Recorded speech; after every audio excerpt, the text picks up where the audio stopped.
Hello students. Last class में हमने electric flux के बारे में हमने पढ़ाई करी थी। हमने इलेक्ट्रिक फ्लक्स के बारे में लिखा था और देखा कि किस तरीके से इलेक्ट्रिक फ्लक्स हम कैलकुलेट कर सकते हैं। नाउ इस लेक्चर में आज हम इलेक्ट्रिक डाइपोल के बारे में बात करेंगे। सबसे पहले इलेक्ट्रिक डाइपोल होता क्या है? What is electric dipole?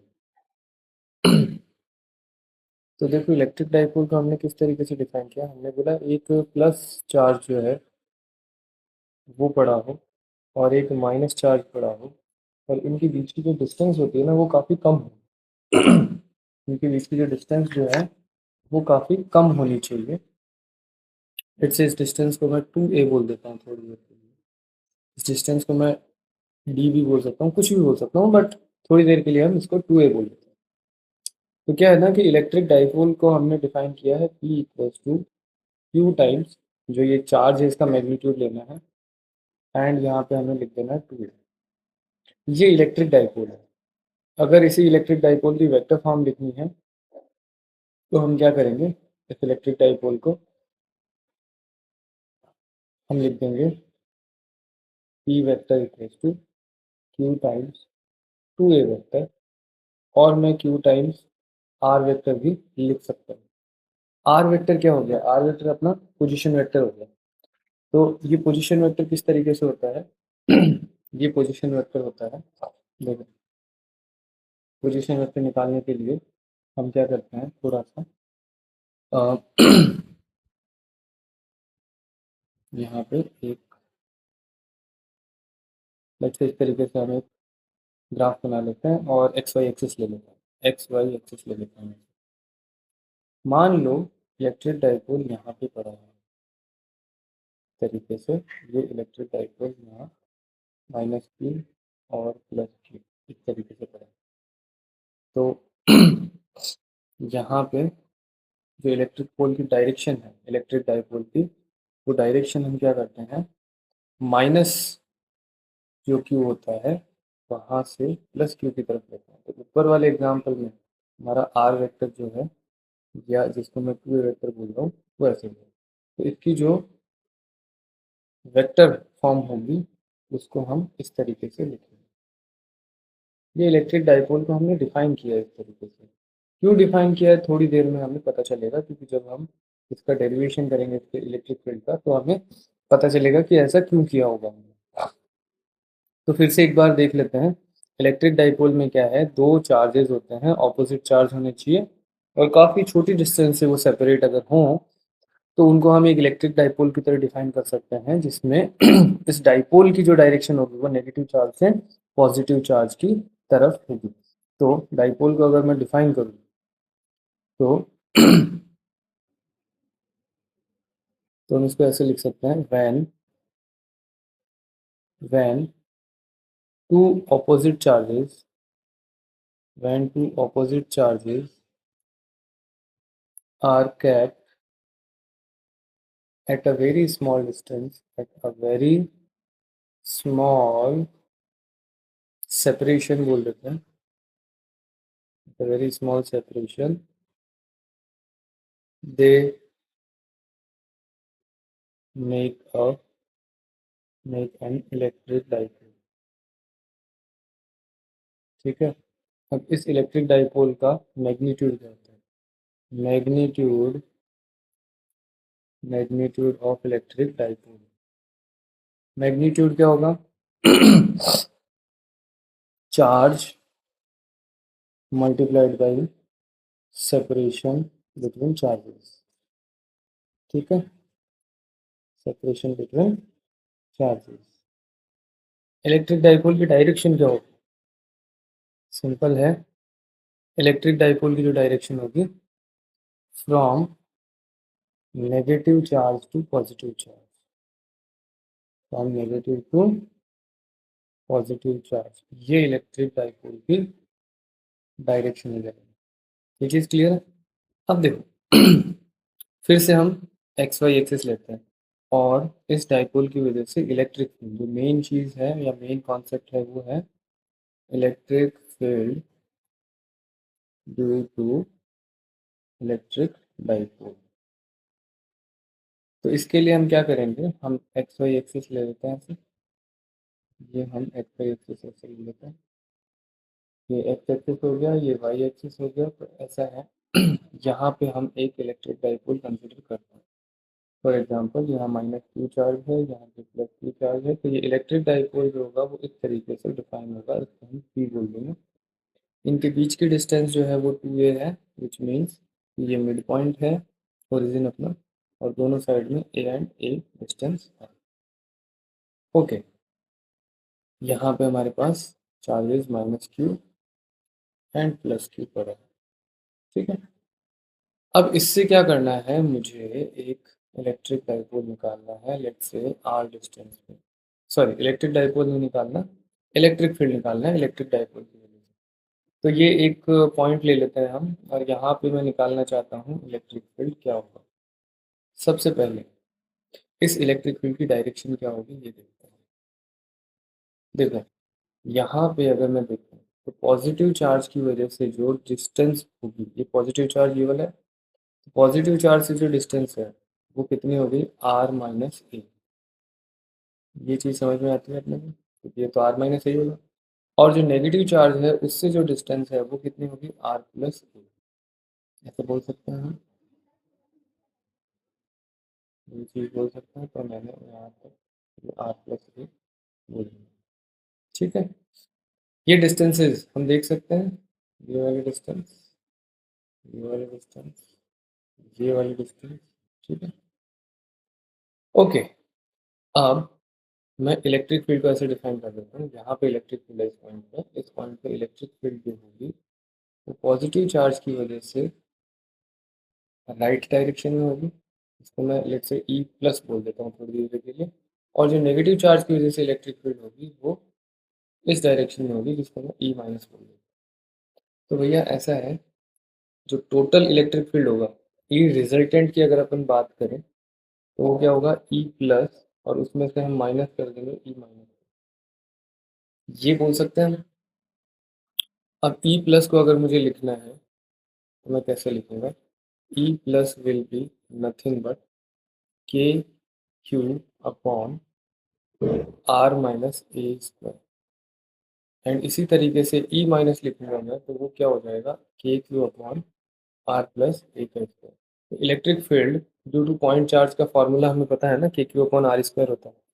तो उसी वजह से यहाँ पे क्या है, दो पॉइंट चार्जेस पड़े अपने पास, तो उनकी वजह से हमने इलेक्ट्रिक फील्ड लिख दिया। अब अगर मैं टोटल या रिजल्टेंट इलेक्ट्रिक फील्ड लिखूँ, let's say write e total, e total क्या होगा हमारे पास, e plus minus of e minus. तो ये चीज़ हो जाएगी k q upon r - a² minus k q upon r+a²। तो ये वाली चीज़ पॉजिटिव आनी है, विच मीन्स कि हमने जिस डायरेक्शन में इलेक्ट्रिक फील्ड माना था वही डायरेक्शन में इलेक्ट्रिक फील्ड आ भी रहा है। तो देखो ऐसे करते हैं, इसको के क्यू को तो देखो कॉमन ले लें, और अंदर अगर अपन देखें तो ये हो जाएगा r+a का whole square minus r - a का होल स्क्वायर, और अपॉन में हो गया r+a का whole square multiplied by r - a का होल स्क्वायर। देखो ऊपर a² minus b², sorry a² minus b² नहीं, ऊपर हमें स्क्वायर को खोल देना है, ठीक है। नीचे है a प्लस बी और a माइनस बी, तो पहले ऊपर वाली चीज़ को खोल देते हैं, जो डिनोमिनेटर है उसको खोल देते हैं, r² plus a² plus 2ar, यहाँ पे माइनस लग जाएगा, r² plus a² minus 2ar। Upon में हम क्या कर सकते हैं, ये चीज़ क्या होगी, देखो r+a इंटू r - a, और इस पूरी चीज़ का हमने स्क्वायर कर देना है, ये लॉजिक। तो अब देखो यहाँ से हम ये देख सकते हैं कि ये r² ये r² कट जाएगा, ये a² कट जाएगा, और जो माइनस का 2ar है वो दोनों जुड़ जाएंगे। तो यहाँ पे अपने पास आ जाएगा के क्यू, ठीक है, और 4ar, और नीचे अगर अपन देखें तो ये हो जाएगा r² माइनस a² की पावर 2। इसको अगर अपन फर्दर सॉल्व करें तो देखो, क्या मैं इसको ऐसे लिख सकता हूँ, के क्यू टाइम्स 2a और यहाँ पे आर डिफाइन कर देंगे। अपॉन में क्या कर देंगे अपन, ये रहेगा r square minus a square का होल स्क्वायर, इसको ऐसे ही रहने देते हैं। नेक्स्ट स्टेप देखो, जो Q इंटू टू ए है, Q इंटू टू ए जो चीज़ है, इसको हमने क्या डिफाइन किया था, इसको हमने P डिफाइन किया था, जो कि डाइपोल होता है, जैसे इसको लिखा था ना Q इंटू टू। तो इस चीज़ को मैं डाइपोल लिख सकता हूँ, तो मैं यहाँ पे ऐसे लिख सकता हूँ। अच्छा, हम एक Q तो खा ही गए, एक Q और आएगा यहाँ पे, है ना। तो इसको थोड़ा सा सही कर देते हैं, यहाँ पे 2R आएगा। तो देखो मैं इसको ऐसे लिख सकता हूँ ये क्या हो गया, K into P into 2R हो गया, नीचे क्या हो गया r square minus a square का होल स्क्वायर। इस चीज़ को अपन क्या लिख सकते हैं, देखो 2 KP R अपॉन में r square minus a square का होल स्क्वायर। अब ये बताओ कि अगर हम एक कंडीशन लेते हैं, if R is greater than a, मतलब ये है कि जो एक डाइपोल के बीच की डिस्टेंस है या सेपरेशन है, वो जो आर है, जिस पॉइंट पे हम इलेक्ट्रिक फील्ड कैलकुलेट करना चाहते हैं, ये आर जो है इनके बीच की डिस्टेंस से काफ़ी ज़्यादा बड़ा है। तो हम क्या लिख सकते हैं फिर, then I can write r square minus a square as approximately r square. अगर ये चीज़ मैं लिख देता हूँ तो मेरा ई टोटल जो बनेगा वो क्या बनेगा, 2 KP R upon r square raise to the power 2। तो ये तो R4 हो गया, 2 KP R अपॉन आर की पावर 4, एक आर से एक आर गया, 2 KP अपॉन आर क्यूब हो गया। तो ये जो इलेक्ट्रिक फील्ड आया है, ये क्या है, 2 KP अपॉन आर क्यूब। इसको अपन ये भी बोलते हैं electric field, electric field on the axis of dipole. ये जो चीज़ है, इस चीज़ को भैया अपने को याद रखना है, ये फॉर्मूला एज इट इज़ हम लगा सकते हैं, जहाँ पे भी तुम्हें डाइपोल दिखे आप ये फॉर्मूला यूज कर सकते हैं। क्लियर है सॉरी। अब देखो, हमने इलेक्ट्रिक फील्ड कहाँ निकाली है, एक्सिस के ऊपर, ठीक है, और हम बोल सकते हैं इक्वेटोरियल एक्सिस की। लेकिन अगर इलेक्ट्रिक फील्ड निकालना हो कहाँ पे, ये जो डाइपोल है इसके परपेंडिकुलर पे, विच मीन्स वाई एक्सिस पे। तो मेरे पास फिर से हम लेते हैं डाइपोल, और ये इस तरीके से मैं वाई एक्सिस बना लेता हूँ, ये मेरा एक्स एक्सिस है। यहाँ हम क्या निकाल रहे हैं, electric field, electric field perpendicular to the dipole moment, to the electric dipole, electric dipole, ये कर रहा है। तो हम बोलेंगे देखो ऐसा है, आर डिस्टेंस पे चलते हैं वापस, है ना, आर डिस्टेंस पे चलते हैं वापस, ये आर डिस्टेंस पे चलते हैं। अब यहाँ पे क्योंकि इधर क्या है माइनस क्यू चार्जर, इधर क्या है प्लस क्यू चार्जर, तो इस माइनस क्यू से यहाँ पे जो आएगा वैल्यू अपना, वो कुछ इस तरीके से आएगा, ऐसा, सॉरी उल्टा बना दिया हमने, उल्टा बना दिया इसको, क्योंकि माइनस चार्ज है ना, माइनस चार्ज से क्या करेगा, नेगेटिव है माइनस चार्ज, तो वो तो अटैक करेगा ना भाई। तो हम क्या करेंगे, हम इसको इस तरीके से बनाएंगे, तो ये लीजिए आपका माइनस की वजह से, और अगर मैं प्लस की वजह से इलेक्ट्रिक फील्ड देखूँ तो ये ऐसा रहेगा, तो ये हो गया ई प्लस, ये हो गया ई माइनस। अब देखो सिमेट्री से अगर अपन देखें, सिमेट्री से अगर अपन देखें तो अपने पास देखो ये ए डिस्टेंस है, ये ए डिस्टेंस है, ये वाली जो डिस्टेंस है वो है r square plus a square root में, और इधर वाली डिस्टेंस है वो भी r square plus a square है। तो इन सारी चीज़ों को देखने के बाद हमें क्या पता चलता है कि भाई ई प्लस और ई माइनस का मैग्नीट्यूड तो सेम ही है, ई प्लस का मैग्नीट्यूड और ई माइनस का मैग्नीट्यूड ये दोनों सेम है, और ये क्या है, के क्यू अपॉन में रूट में क्या हो जाएगा r square plus a square, और इसका स्क्वायर कर दो, इसको हम लिख सकते हैं k q upon r square plus a square, ये लिख सकते हैं। ओके जी, लिख दिया हमने। अब हम क्या बोल रहे हैं कि यहाँ अगर ध्यान से देखें हम इस डायग्राम को, मैं फिर से थोड़ा बड़ा बना लेता हूँ। ये हमारा इलेक्ट्रिक डाइपोल है और यहाँ पे हम इलेक्ट्रिक फील्ड निकालना चाह रहे हैं। ये नेगेटिव चार्ज है, ये पॉजिटिव चार्ज है। यहाँ पे अगर अपन ड्रॉ करें इलेक्ट्रिक फील्ड, तो इसकी वजह से इलेक्ट्रिक फील्ड आएगा आउटवर्ड और इसकी वजह से नेगेटिव की वजह से इलेक्ट्रिक फील्ड आता है इनवर्ड। तो इनका अगर रिजल्टेंट लिया जाए, क्या लिया जाए, रिजल्टेंट लिया जाए, तो ये देखो ऐसा है कि ये आर डिस्टेंस है, हाँ, और अगर मैं इस एंगल को थीटा मान लूँ तो सिमेट्री से ये वाला एंगल भी थीटा होगा, क्योंकि ये क्या है, आइसोसेलेस ट्रायंगल बन रहा है। ये ए डिस्टेंस है और ये ए डिस्टेंस है। आइसोसेलेस ट्रायंगल बनेगा तो जो इसका परपेंडिकुलर होगा वो इसको मिड पॉइंट पे काटेगा, सिमेट्री आ जाएगी, दोनों एंगल थीटा थीटा होगा। तो दोनों के मैग्नीट्यूड तो सेम ही है, तो अपन क्या कर सकते हैं, हम ये बोल सकते हैं भैया ऐसा है, इनका जो कंपोनेंट आएगा इधर वाला वो क्या आएगा, ई कॉस थीटा आएगा। ऊपर वाले का भी जो कंपोनेंट आएगा वो आएगा ई कॉस थीटा, और ई साइन थीटा जो ऊपर नीचे बन रहे हैं ये दोनों आपस में कैंसिल हो जाएंगे। ठीक है जी, कैंसिल हो गए।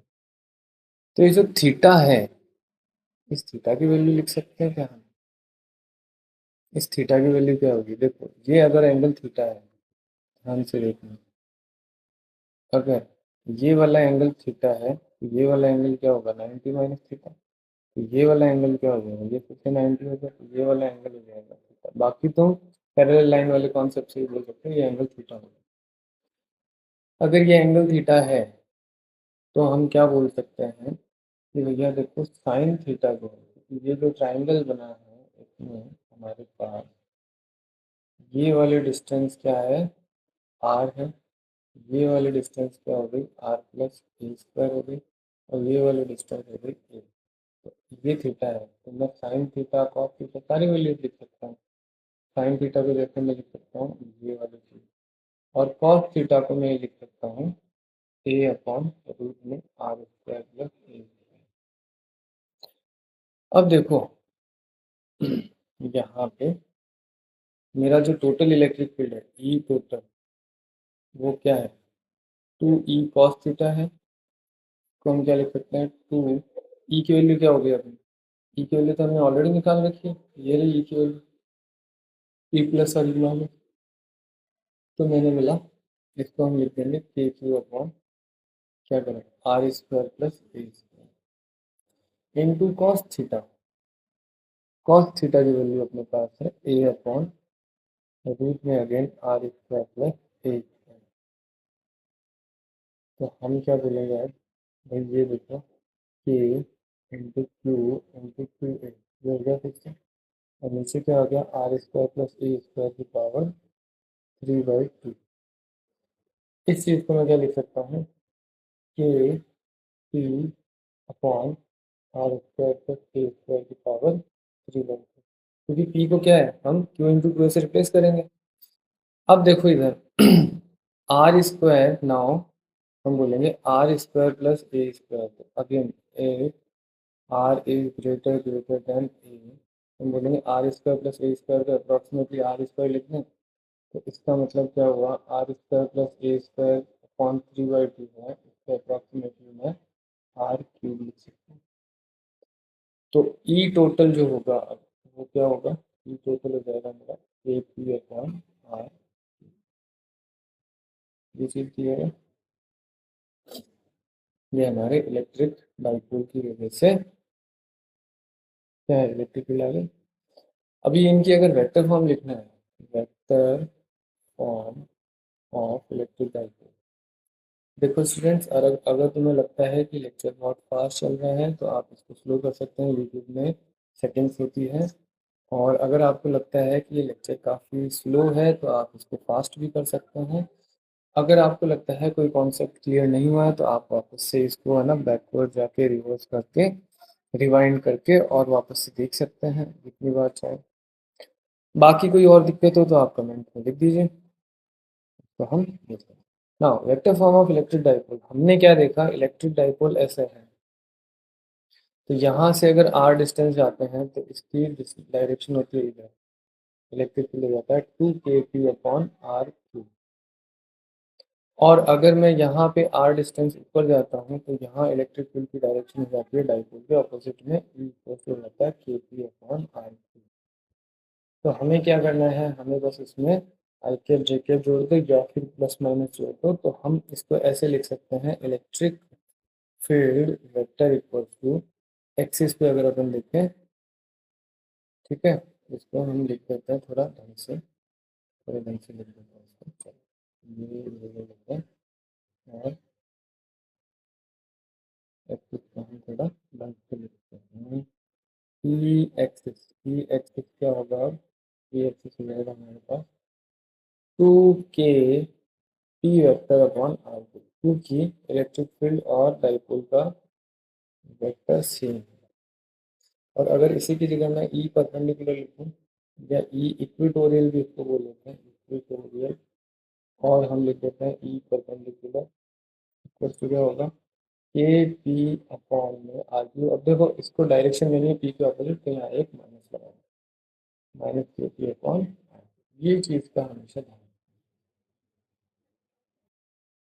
तो हमें डायरेक्शन के साथ इलेक्ट्रिक फील्ड पूछा है, तो फिर हमें इस तरीके से प्लस माइनस लेना होगा जो भी एप्लीकेबल होगा, और केवल मैग्नीट्यूड पूछा है तो कोई दिक्कत नहीं है। इस तरीके से हम इलेक्ट्रिक डाइपोल निकाल सकते हैं। ये चीज़ क्लियर है अपने को। अब इसमें हम हमने के तो हमें पता ही है, पी हमने समझ लिया इसमें, है ना, और आर हमने ये समझ ही लिया, तो इलेक्ट्रिक फील्ड निकालना हमने सीख लिया है, किसकी वजह से, इलेक्ट्रिक डाइपोल की वजह से।